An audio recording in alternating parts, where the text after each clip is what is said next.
안녕하세요. 리사 별이온입니다. 최근 기록적인 폭염이 이어지면서 시민들의 마음 건강에 비상이 걸렸다는 뉴스가 큰 화제가 됐습니다.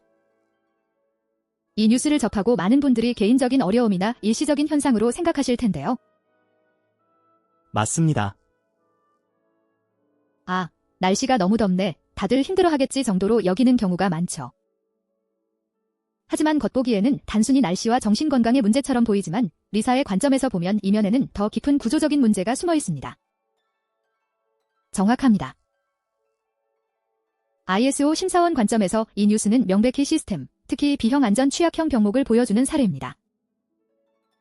우리는 이 현상을 단지 개인의 스트레스나 기후 변화의 자연스러운 결과로 볼 것이 아니라 조직이나 사회가 이러한 위험에 대해 얼마나 취약한 안전망을 가지고 있는지 진단해야 합니다. 그렇군요. 보통 안전이라고 하면 물리적인 사고나 재해를 먼저 떠올리는데 폭염으로 인한 정신건강 문제는 어떻게 비형 안전 취약형으로 연결될 수 있을까요? 좋은 질문입니다. 안전의 범위는 단순히 물리적 위험에만 국한되지 않습니다. 작업자의 심리적 안정이나 사회 구성원의 정신건강 역시 조직과 사회의 핵심 운영 안전 요소에 해당합니다.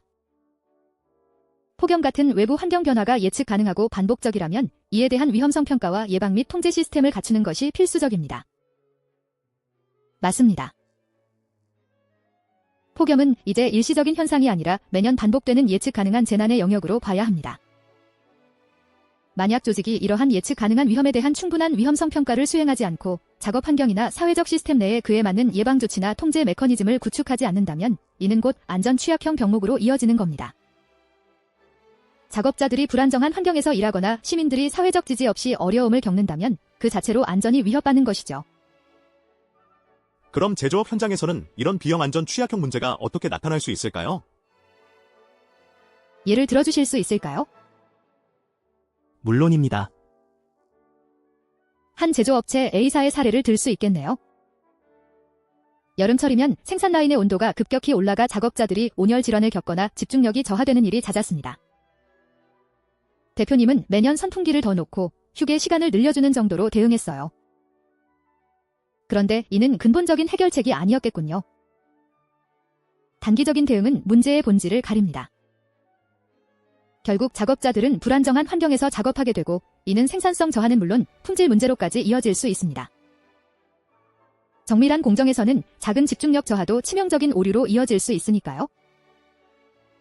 즉, 선풍기를 더 놓는 것이 아니라 고온 환경 자체에 대한 위험성 평가를 통해 근본적인 예방 및 통제 시스템을 마련했어야 한다는 말씀이시죠.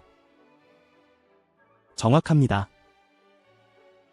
예를 들어 자동 온도 조절 시스템을 도입하거나 작업자들에게 충분한 냉방 시설을 갖춘 휴게 공간을 제공하는 것을 넘어 고온 작업에 대한 가이드라인과 비상대처 훈련 같은 구조적인 안전망을 설계했어야 하는 겁니다. 단기적인 조치가 아닌 시스템적인 접근이 필요했던 거죠. 그래서 저희 리사에서는 항상 결국 문제를 만든 것은 사람이 아니라 구조입니다라고 강조합니다. 이 A사 사례도 결국 더위라는 현상 자체보다는 더위가 야기하는 위험을 사전에 예측하고 통제하려는 구조가 부재했기 때문에 문제가 반복된 것이죠. 이처럼 안전 취약형 병목은 눈에 보이는 물리적 위험뿐만 아니라 예측 가능한 환경 변화로 인한 심리적, 사회적 위험까지 포괄해야 한다는 점을 시사하네요. 그럼 이런 병목을 해결하기 위해 기업들은 어떤 노력을 해야 할까요? 가장 중요한 것은 선제적인 위험성 평가입니다. ISO 45001 같은 안전보건 경영 시스템에서도 강조하듯이 잠재적 위험 요소를 식별하고 그 영향을 평가한 뒤 이를 줄이기 위한 예방 및 통제 대책을 수립하고 시행해야 합니다. 특히 기후 변화 같은 광범위한 리스크는 단순한 작업 환경 개선을 넘어 조직의 전체 운영 전략에 포함되어야 합니다. 그리고 그 모든 과정이 문서화되고 주기적으로 경영 검토를 통해 효과성을 확인해야 합니다. 단순히 안전 캠페인을 하는 것을 넘어 실제적으로 위험을 줄이고 예방할 수 있는 구조적 시스템을 갖추는 것이 중요합니다. 위험성 평가 결과는 단순한 보고서가 아니라 의사결정의 핵심 자료가 되어야 합니다. 결국 안전 취약형 병목은 눈에 보이는 결과에만 집중하는 것이 아니라 그 결과를 만들어내는 시스템과 구조를 점검하고 개선하는 것이 핵심이라는 말씀이시네요. 예측 가능한 위험에 대해 선제적으로 대응하는 지혜가 필요한 시점입니다.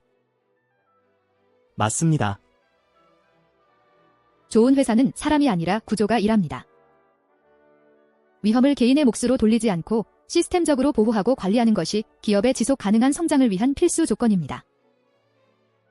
이러한 구조적 병목 진단과 처방에 리사가 큰 도움을 드릴 수 있습니다. 저희는 AI와 ISO 표준을 결합하여 조직에 숨겨진 병목을 정확히 찾아내고 실질적인 개선 방안을 제시합니다. 네. 오늘 폭염과 마음건강 뉴스에서 시작해서 비형안전 취약형 병목까지 깊이 있게 이야기 나눠봤습니다. 우리 조직의 안전 구조를 다시 한번 점검해보는 계기가 되었으면 좋겠습니다. 다음 시간에도 흥미로운 뉴스와 리사의 날카로운 진단으로 찾아뵙겠습니다. 감사합니다.